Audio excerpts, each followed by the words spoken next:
Welcome to the Shooters Roll podcast made by fans. Co-host D-Swizzle. And we are back. Talking basketball. Yeah. Week. In particular, we are going to talk about and shed the spotlight. Hold on a sec, D-Swizz. D-Swizz, can you stop for a sec? Yeah. Where have you been? Where have I been? I got some new hardware, bro. Some new hardware. Bling bling. Money ain't a thing. Yeah, mate. Married life. Looking extra happy, so we assume that everything went well, and you weren't forced. It's basically not for a green card, so you can stay in Australia. Wow. Inappropriate jokes. Should we be making inappropriate jokes? That's how we roll. Maybe it's all we're going to edit out. But you know what? In all seriousness, it's been a happy time, and no, I'm glad the day went as smooth as it could possibly be, and it was a lovely day. Wedding days are lovely days. Yeah. So thank you for being so inquisitive. We're here updating our viewers. So I know a lot of our viewers are friends and family. So yeah, yes. We definitely put out there. That's definitely a milestone. And we miss you. We miss you on being on the pod. So hard. Continue, sir. Continue. All right, let's keep going. Let's keep rolling. Let's keep rolling along. We're going to talk and focus in on the spotlight on the second round of the NBA playoffs. The matchups are now all set. Some matchups and some series are well underway now. But first of all, how are you boys going? How you going, Jay? Yeah, pretty good. D-Swizzle, I'm sure not better than you, but I'm there as well. I'm pretty good as well. So yeah, I'm just happy to be on the pod again. Good to see you back on the mic. Yeah, it's good to be back. And T, what's happening? Good, man. Just enjoying the NBA in the bubble. Just the games have been so close, and just to have NBA back in our lives is definitely a positive, especially during this hard time. Yes. Having basketball to distract us from, I guess, the pandemic is something that we're grateful for. So thank the NBA for being able to put the playoffs on during this pandemic and keep everyone safe. Well, it's great. I mean, today we're going to focus in on the four matchups. I'm going to start with you, T. You're going to put the spotlight on the Bucks Heat series. Give us your talking points. Yep. So let's talk about, start with the Bucks. They were the number one seed. They played the Magic in the first round. Yep. The first game, they looked really bad. They looked like they were, during the seeding rounds, they were just struggling. Since COVID happened, they've come back a different team. But the Magic and the Bucks, you can see that there's a discrepancy in terms of the talent. The Bucks lost the first game, but then won the next four. So 4-1, they moved on. Then on the other side, you got the Heat. Heat in Indiana. It was close games, but the Heat pretty much won every game, swept them. So they had time to sit back and just watch the Bucks for the extra game, just to get them ready in terms of what to look out for. And with the Bucks, we all know that Giannis is the man, right? But you can't stop him one-on-one. It has to be the four-man war. We saw it last year in Toronto. That's how the Toronto Raptors got to the finals, by beating the Bucks. The four-man war, stop Giannis and let the others win. Let the others beat you in a way, you know. So moving on to the next stage is, I guess, the key player matchups, right? So you got Giannis that does everything. You know, the reigning MVP, Defensive Player of the Year, probably MVP this year again. A couple of things I'd like to point out is, at the moment, and last year and this year, I feel that Giannis is more of an 82-game player. He's built for the regular season at the moment. He hasn't taken the leap to be that that 15-game player to get the championship. 2 games have been played already, so the Heat are up 2-0 So that pretty much sums up what's happening. The first game, the Heat came out and Jimmy Butler, the superstar Jimmy Butler, he pretty much scored 40 points. He came out, he blitzed them. They decided to play man on man with him, and he's just he just attacked them. Like he scored 40 points, so that's a lot. On the other side, Giannis couldn't get going. Like if you watch the games, you can see that Giannis just struggled because the defense was ready for him. Every time Giannis gets the ball and drives, there's a four-man wall. Just on that point, the Bucks had the most wins during the regular season. I mean, this strategy, this four-man wall, obviously works. Why weren't teams 19-9 out employing this strategy? Because it's obviously what got last year the Raps over the top, and it looks like the Heat have used the same sort of similar game plan to stop Giannis, and it's working. It's just a bit strange that they do say that the playoffs are this a different season. It's a whole new start to the season. I just find it a little strange that there's an obvious strategy, but it doesn't work in the regular season. I think there has to be a team that actually can do it. See with the Raptors last year, they have a lot of veterans and defensive oriented players. Yeah. And with Miami, you think Iguodala, you got Joe Crowder, you got and then you got the rookies, and they all fall in line. Like Miami has a strict culture where Pat Riley's the boss, right? With the Raptors, Nick Nurse is the boss. Like you find that it comes from the top. If you don't play a certain way, they won't invite you to be part of that team. So those two teams, like you think about Miami in the first round, they tried to do it, but they didn't have the personnel and they didn't have the discipline to constantly do it like as a game plan. Just constantly put that wall up. If they lose the game, so be it. But they weren't going to let Giannis beat them. Like you think about during the season, Giannis has had his way with all teams.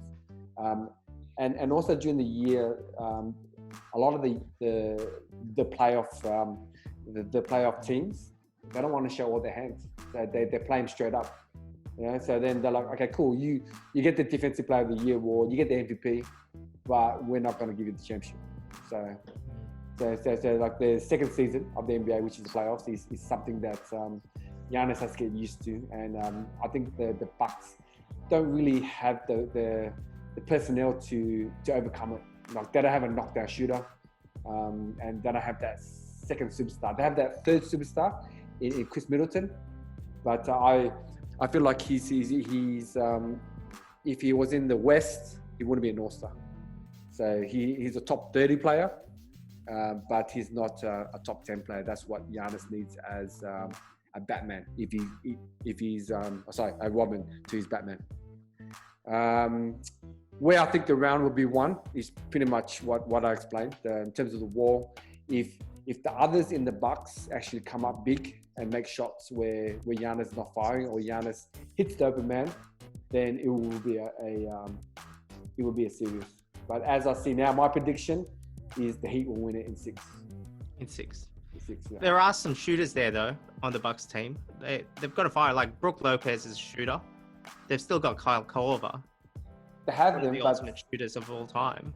But I find that there's a difference, right? When we talk about 82 games and the playoffs, they're not known as, I guess, clutch shooters. Like when you think about clutch shooters, we think about like RJ's Ray Allen, you think about shooters that come up big, and then you got Steph Curry, you got Klay Thompson. Like those guys, you will live and die. If the game was on the line, you'll go to them. If you think about the Bucks shooters, like who you mentioned, I haven't seen them win a game. Like you look at your history, just in your memory. When's the last time they had a three to win the game? So that's my main issue. I think Giannis will fail this round. They won't get through. It's room for another topic, but I think once they fail, I think he's on the way out. Oh, what a call! Going to Miami. I saw a couple of memes during the week about him going to Miami. Who knows? Life on South Beach is pretty nice. And his mentality will fit directly into Miami. But then, when KD lost to the Warriors and he went to the Warriors, he got a lot of heat. So if the Bucks lose to Miami and he gets to Miami, I know this is a topic for probably another podcast. Yeah. It's interesting. It's interesting to see what will happen. I could be wrong. In the next round, they might win the next 4 games. Yeah. But I don't see Miami's defense dropping off. The defense is going to be consistent during this whole run. And it's about the Bucks if they can take it to the next level, which they haven't shown last year, or they haven't shown this year, if they can actually play a different way. Yeah. Look, with Miami, what I did notice, and we didn't see it during the regular season, Goran Dragic has really stepped up, as in being the number 2 on that team. He's a clear-cut number 2 on that team, which during the regular season he had some injury issues, but they're all really rounding out in form now. That Miami team. Yeah, because Dex, just one more point. Yeah. Think about the first game and the second game. They're starting the Dragon now because he's shooting at a clip or close to 50% from threes and from the field. And the way he's led the team as a point guard, he's fearless. Like he's got the ball and he's fearless. He's shooting the ball like it's just playing in the playground. Yeah, it doesn't matter as the playoffs, no pressure. He's taken the game and kudos to him for taking a bench role this year. And when his team needed him to be a starter, now he's starting and he's actually in the spotlight. He's actually producing. So you've tipped. You've had a tip. I just want to get Jay's take on it. Are you tipping a comeback here? Yeah, it's kind of hard to see Milwaukee coming back from this because since they recruited Jimmy Butler, the culture's changed now, and they mainly hired him to impact winning. It's not really to score 40 points. So, and you can tell that his influence has really gone on to everyone else. It's spread throughout the whole team. You can tell that Bam's evolved his game and has really improved in all facets of his game. And the rest of the guards and the forwards have really been influenced with what's been implemented by Spoelstra. And I'm sure Jimmy will be the one who's been saying, well, you need to implement this and do that. So I'm going to have to say... Make a call. Are they going to win? No, Miami in 5. Miami in 5. All right. Fair call. I think, I'll also make a prediction. Bucks to come back, win the next 4. Oh, Charles Barkley. Oh, wow. Charles Barkley, Dexter. Hey, they don't call me Stephen A. Swizz for nothing, all right? Just. Of course you don't. Come on, man. All right. Yeah. Oh, let's stay in the East, okay? Let's stay in the East. Jay, you're doing a preview, the Raps versus Celtics series, which is underway. Yes. Tell us, give us your talking points on that series. Okay, so from with Boston, they're well coached. Look, both teams are well coached. Let's just put it that way. Yep. Okay, so current champions Toronto Raptors, we understand Nick Nurse doing a great job. Boston Celtics, coached by Brad Stevens. But now you can tell that Jason Tatum and Jaylen Brown has really taken the lead role with the team. I think this would. I'm going to say they're going to go in 7 with these two. They're just well coached defensively and offensively. But I think with Boston, they know which player to take certain shots at certain times. From what I watched today, I think Toronto's a bit lost, and I think they're sort of they sort of trying to get the best shot that they can with every possession. So I don't know if that will win against a great defense that Boston has and a great offensive layout, which they have too. So to be honest, I think I'm going to take Boston in 6.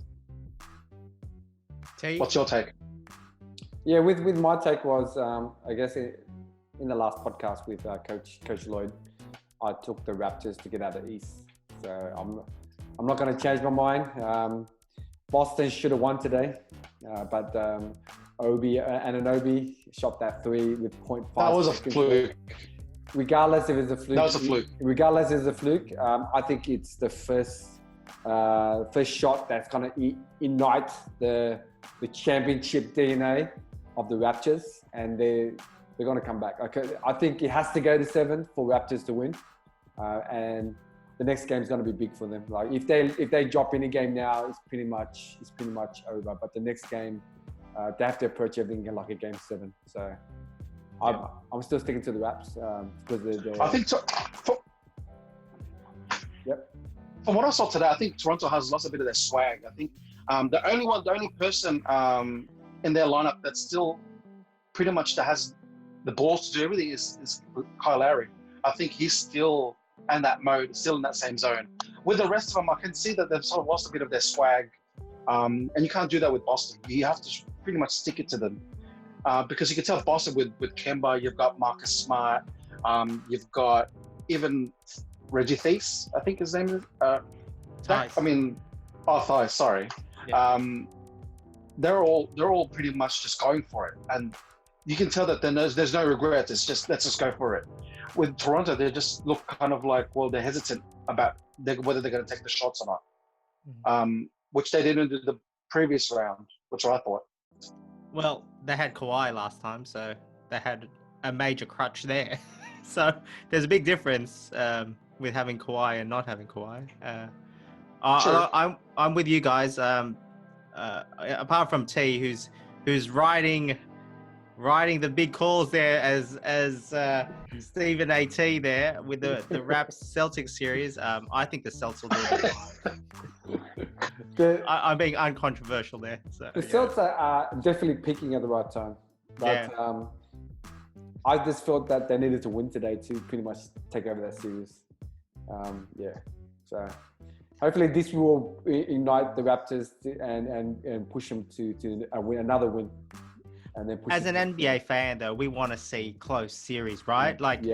Without a doubt, we want to see close series. A 2-1 series with the Raps coming back is a lot more enticing, in terms of viewing, than them being down 3 games with potentially, 2% shot at coming through at that point. So, it certainly has enlivened the series, and there's a lot more excitement about it. But you know what? Props to OG. He was left open. Great inbound. You made it. Great inbound, and he still had to get the shot away in 0.5 seconds. So that's a skill in itself. He called game. Apparently, he called game. He called game. And of course they did. Of course they did. Yeah, and on that though, calling game.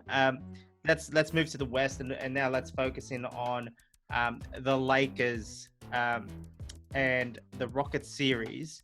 Our boy Coach Lloyd couldn't be here tonight, but we will carry on the conversation in his stead. Now, you two are both Laker boys, both Laker fanboys. What do you make? They are dominating. Sorry? Why do you make it out as like it's a bad thing? I don't like your connotation, the way you talk to us, sir. I will get... That sounds disrespectful, man. I'll explain myself when we talk about the next series, at this point, let's focus in on the bright lights of the Lakers. Dominated the first series, their first round matchup. Wasn't even close, really. Against who? Against who? What's that? Against who? Oh, you tell me. Against who? Yeah, you tell me. Oh, was it a poor? Because I heard a lot of people were writing off the LA saying it was Dame time. for game one, and then the rest of it was just a landslide, pretty much. No. Look. No, I'll give Portland their props. Like, they did well. They did what they can. Unfortunately, with Dame's injury, and the rest of their players, what's his name? The other guy that sprained his ankle. No. Collins. Yeah. Okay. His ankle. Yeah. So that made it. Those things make a difference. But I had to hear about, this is the best 8 seed that they're going to knock off the Lakers. The Lakers should be careful. And the Lakers heard the call and they said, you know what? Let's play ball. So, you know what? But going up against this Houston team, I'm going to be serious right now. Yeah. I really don't know, to be honest with you. I don't want to sound cocky. I'm still cautious, but watching Houston play OKC the other day, I don't know about Houston. Houston's plays are quite simple, okay? At the same time, they look lost. They look like they don't have plays ready to go against their opponents. It just looks like get the ball to half court, find a spot, spread out, and pop that three. Apart from that, if it's Westbrook, it's just Westbrook penetrate or go in the lane. It just doesn't look, there's not much structure. It just looks like it's the flip of a coin, pretty much. It's like a draw. It's simple. You can't, but you can't do that against a Lakers squad that has, that's quite a big squad, to be honest with you. You need some structure. But they did during the season. Remember when after the trade, there was about 2 games, and then they played the Lakers. They pretty much blitzed the Lakers. That's a season, bro. Let's not talk about the season. That's a whole different. We're in a different level right now. This is the playoffs, bro. When it's 0 dark 30, I think you know what's going to happen. You know what I mean? So I don't know. I still take Lakers in 6 in this, to be honest with you. I'll give Houston playing defense in the last game against OKC. Even though offensive wise, man, I don't know what happened there. Harden did not play well. They need him to play well. Yeah, okay. So they're with the Lakers. So they have a traditional team, right? They have a big. They have a big at the center with Howard, and then they got Davis 6'11", and then they got McGee. So they have a traditional big. So the stars don't really match, right? So this is the, I guess, the scary thing for the Lakers. Do they go small and match up, or do they stay big and try to dominate? During the year, the Houston Rockets made teams play a certain way. The Lakers, when they played them during the season, I know it's 2 different things, but we're just looking at I guess what they tried against the Houston during the year, right? So they try to get big and they try to get the ball down to Davis, and that was their main game. It didn't work because Davis couldn't score every time on Covington. He's 6'7", but has a 7'2" wingspan, so it covers up a lot of defensive liabilities for them going small. So it really depends on how the Lakers gonna approach against the micro basketball that Houston have. Because they played Portland, it's a good warm up to having the ball dominant guards. Yeah, ball dominant guards. Absolutely. It prepared them, right? So the way the Lakers played, they lost the first game in Portland.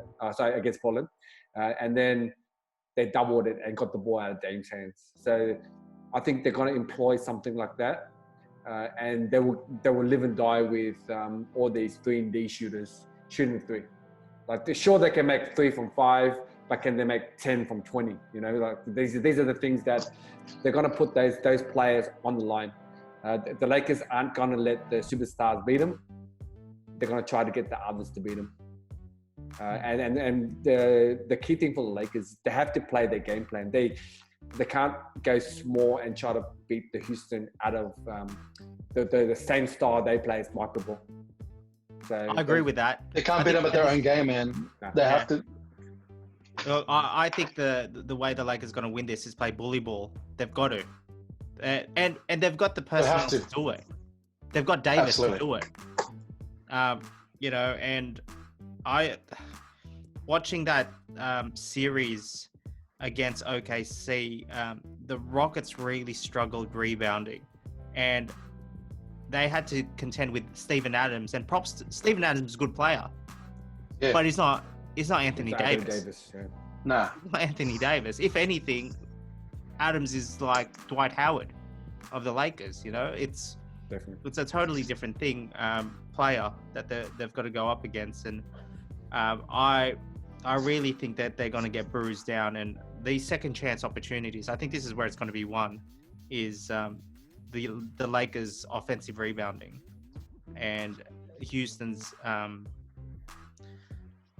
lack of height. When it comes to that, I think the second chance points is what's going to really hurt Houston. But look, I'd like to see Houston make a real big, close and tough series out of this. And Jeff Green's got to keep shooting. Austin Rivers has got to keep shooting. Tucker in the corner has got to keep hitting his shots. Covington's got to keep hitting shots. They're relying on a lot of role players to do their role here. It's a little scary, isn't it? Like if Harden keeps missing, Which he has. Maximize. yeah. And Harden's not the problem here at the moment. It's Westbrook coming back from injury. It does not look good at all. No. He's not flowing. They've worked out a style and a rhythm without him. And now he's come back in. He's actually put them off their rhythm. So... predictions, like UT, Lakers, and we're basically. I picked the Lakers from the beginning of the season, which I'm sticking with. Sweep. I don't think so. Maybe 4-1, a gentleman's sweep. Yeah. Jay. Yeah, I'll change mine. Lakers in 5, not 6. Lakers in 5.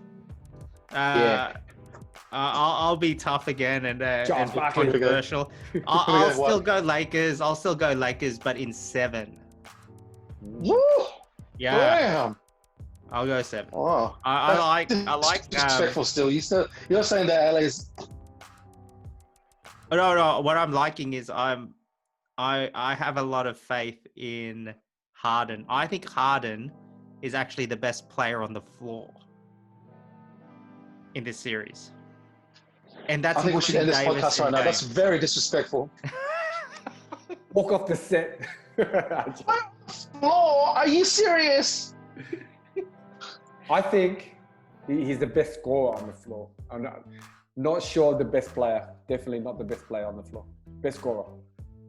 We'll see. I'm looking forward to the start of that series, and it'll be tip off tomorrow. At this time of recording. Yeah. Now, final series is the series I'm focusing on, and the reason why I've been smirking and apparently dissing the Laker fanboys is because the Clips are coming for the crown, and I mean, I just have to. The Clips disposed of the Mavs in the first round 4-2. Good series. There were a few blowouts here and there, but ultimately the cream rises to the top. And unbelievable, it's been incredible the way the Clippers have been scoring the ball. They're known as a defensively minded team with, PG, Beverly, Trez, Kawhi being real big defensive stoppers. But it's their offense that's really caught my eye. I mean, of all the playoff teams, they're leading all teams in scoring by a long way. They're averaging 125.7 points per game. Second place is the Lakers at 117.2. That's 8 points. More than 8 points. So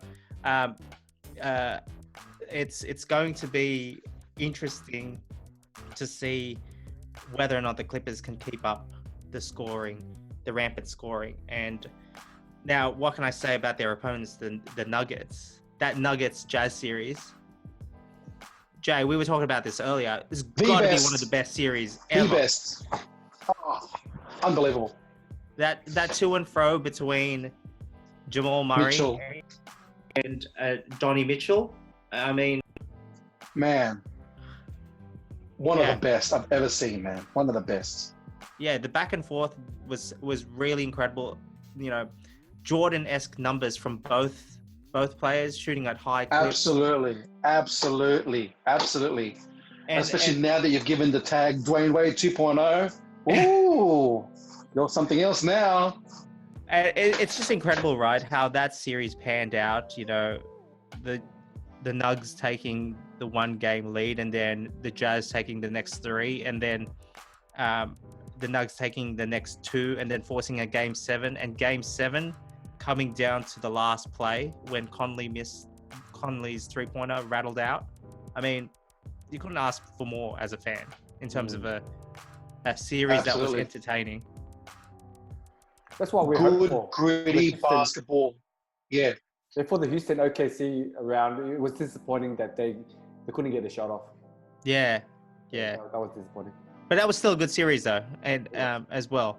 But that Jazz Nuggets series and the way that Murray was, well, both of them, Spider and Murray, were getting the ball through the hoop, completely, incredible. And just seeing Jokic step up finally. I've been waiting for this for like the whole season, but he finally stepped up in Game 7. This is where this series, the Clippers Nuggets series, I think is going to turn. Is how much does fatigue of that draining series against the Jazz affect the Nuggets? Because the Game 1 today, let's face it, the Nuggets got blown out 120-97. Fatigue. They're exhausted. Yeah. Murray didn't. Obviously. Murray wasn't all together there. 12-3, 6-1, and Jokic fared no better at 15 points, 3 boards, 3 assists. They've got to do more, and they just let the Clippers run rings around them. And where this series is going to be won for me is defense, not Clippers defense, Nuggets defense. Jokic was quoted today saying, "We need to make them," that is the Clippers, "work for every basket," and I don't think they did that in the first game. Can they do it for the next couple of games? Well, we'll see. But it should be an intriguing series. I mean, I picked the Nuggets at the very, very first podcast to win the title. The dream is still alive after the Jazz series. Am I sticking with the Nuggets? That is the question. Or am I flipping? And I think to add credibility to my opinions, I have to say that the Clippers are the team to oust the Nuggets. Come on, man. Incredible about it. I think the Clips will get over the Nuggets in this series in 6. I think they'll do it in 6. Gents? You're flipping like a burger, man. Flipping like a burger? Yeah, well, it was really burnt on one side. I've been holding on to the Nuggets for this long, but I just look at Kawhi and the way, oh my God, he's honestly probably, can you say he's the best player in the league right now? The Clippers are the Clippers are rounding into form. Come on, man. The Clippers are rounding into form, definitely. Like, I think from their first round matchup with the Mavs and going against Luka, they started the game with Kawhi on Murray. They're not kidding around. They put their best defender on him. Yeah. From the outset, Kawhi had that look in his eye where he just like he wants to get to that conference finals and move on to the next round. So in terms of this matchup, I'm picking the other LA team. Yeah, the LA team. You're just as bad, bro. The LA team. Hey, yeah, I've never mentioned it before, but I think they're gonna sweep. So, right, okay. Oh, come on, man. Jay, that's harsh, dude. Hey, what do you think, Jay? Hey, Jay, you stick to your opinions, and I'll stick to mine. So, I will. Come on, man. Don't be a hater, bro. But listen, I'm gonna go with Denver. I'm sorry, but I'm gonna go with Denver. I just don't like the other LA team. Number one, they're dirty. They are dirty players. They are. Look at their lineup. Who they got? They got the other Morris brother. They've got Montrez. They've got Beverly. They got dogs. And they've got Joakim. They got dogs. Nah. Yeah, they got dogs, but they're the dirty dogs. So they're the ones who make a difference. They're the ones that injures players. So they're the ones that I wouldn't want to play with. So I'm going to back Denver for good, hard, gritty basketball that they've been playing throughout. And with your thing with Dex, you said they're the highest scoring team so far. Come on, man. They're not playing a full-strength Mavs lineup. The rest of the Mavs are quite small. So, of course, they can score on them. Just wait till they play the authentic Los Angeles team. But they won't play the Lakers if you're saying that Denver's going to win. Yeah, exactly. Well, I'm going to get to that point. I'm going to get to that point. They won't even get there if Denver steps up, which I'm pretty hopeful they could, because look, they've got what it needs to sort of stop them, but to execute is a different story. So hopefully Denver can take another level up, step it up a notch. But I'm going to take Denver. I'm sorry, I will never back. I respect your opinion. I just want to know how. Where's the punching? Are we relying upon Murray? Where's the Are story? we relying upon Jokic? What, as opposed to the Clippers argument? I just want to know how Denver's going to do it, because I've been a big fan of Denver and I'd back them all the way. I just don't like this matchup for them. So I just want to know your thoughts on how Denver's going to get up on this series.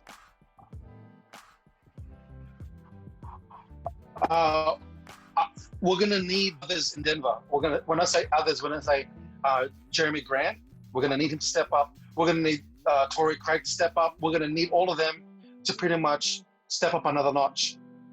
We're going to need them to step up another notch. We can do it. It's not a hard task, but they need to do it the next game onwards.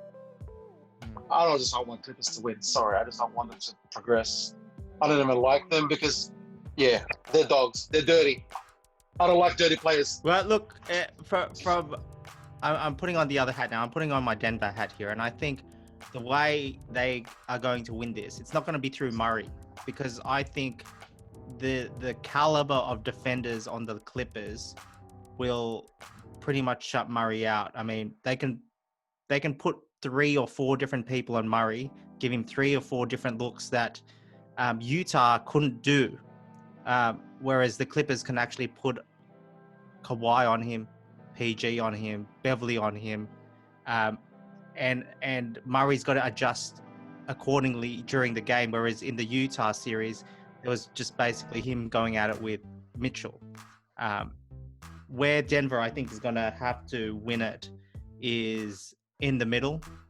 I think Jokic has got to play one hell of a series here. I mean, he's up against Zubac and Montrez, and skill level wise, he can run rings around both of those. Montrez is small. He needs to come up with some sort of 30, 10, and 10 series for them to do it. But they just look tired. Like that series, I don't know how much this is all going to play out. I haven't had a day of rest, so it's all right. But the next time they'll be different, bro. They'll be different. I have faith in them. But Ajay and D-Swizzle, but they're not at their home facility. So if you think about when they're at the home facility, they have state-of-the-art equipment. You know, they have the ice, you know, and then they have the heating, and then they have massages, and then they have the chamber. You know, they have all these tools that what they're resorting to now? They're resorting to buckets. Yeah, but what I'm saying is state-of-the-art. I mean, ice is not state-of-the-art, man. Massage is not state-of-the-art. But the thing is, you know, you have your specialists, you know. Of course. At the moment, you have people in the bubble. So you don't have your guy. Yeah. You don't have your chamber. You know, I'm pretty sure they would have it. Not everyone. Like, you think about even like barbers and haircuts, that they don't have their guy. They have someone there, but it's not their guy. So, and you think about like a day's rest in the bubble will be different to a day's rest in their facility. So in terms of recovery and looking for them to recover, I don't think that it's just going to help them in the bubble. I feel like they've tired themselves out from the first round, and if the Clippers get a good lead, 2-0, 3-0, it's pretty much over. So Denver has to win the next round. It's over. Yeah. Well, I'm really looking forward to this series. I do think it will be a close series of we want to see high quality basketball, and I think these two teams can definitely deliver that series. Now, just to wrap things up, lads, let's just do a bit of a wrap. Defensive Player of the Year, all in agreement. I mean, Anthony Davis obviously didn't agree with this, but yeah, you boys were all okay with that decision with Giannis? Yeah. Yeah. I was fine with the Defensive Player of the Year. When he's on the court, like I mentioned before, he's an 82 game player at the moment. Yeah. He plays every game like it's game 7, which is a good thing when you're young. But he has to learn that he has to save something for the playoffs. Because coming into a matchup with Giannis, you know the type he's going to play, right? The effort's all going to be there. So you kind of condition yourself the way that he plays. But you look at are we talking load management here? No, not load management, but probably in a way, you're probably true. Just you think about how LeBron plays defense. He pick and chooses, and then when it comes playoffs, he goes to another throttle. So then people aren't used to that throttle. So in terms of that, I guess that's the downfall why the Bucks are in the way they are. But yeah, he's definitely the Defensive Player of the Year for me. Being able to guard seriously 1 to 5. Yeah, and announced today, Rookie of the Year, Ja Morant, almost unanimous. I take it you boys both agree with the decision? I just agree with it, yeah. Based on the number of games played, yes. Who would you? Were you the one voter that? No, and you're a Zion fanboy too. I am. If Zion had played more, the impact that guy has had on the court. I know, but I'm just saying, if he had, then there would have been more of a contest. But I can give it to Ja Morant because he did play more. That's fair enough. Yeah, but impact-wise, dude, you can't beat Zion, dude. But awards aren't built on if and buts. It's about what they performed and how they got through. He made himself available every game. He attacked the rim fearlessly, and he led his team to the number 9 spot in the NBA. Like he was there, like he was available. It's like when you have MVP. Based on the games played, exactly. Because you think about the history, right? When Embiid played 30 games, and they were talking to him about having a Rookie of the Year. You don't qualify, so exactly. Having him in the conversation is pretty much not a conversation at all. It's about the rookies that played the amount of games. Exactly. Yeah. So for me, it's well deserved. He put Aaron Baines, one of our Australian centers, on a poster. It hurt me because I've been an Australian fan, but he attacks the game at his age just fearlessly. So appreciate that for sure. He deserves, well deserved. You know what I appreciate? I appreciate you boys being here to talk ball, and yeah, baby. I can't wait for the next Shooters Roll episode to talk some more basketball, and we'll touch base very, very shortly to do another wrap of the playoff run for these teams. And next time we chat, some of these series will be decided, and we'll break it down for our viewers. And speaking of, we do appreciate your support and your interest in our passion project, which is the Shooters Roll.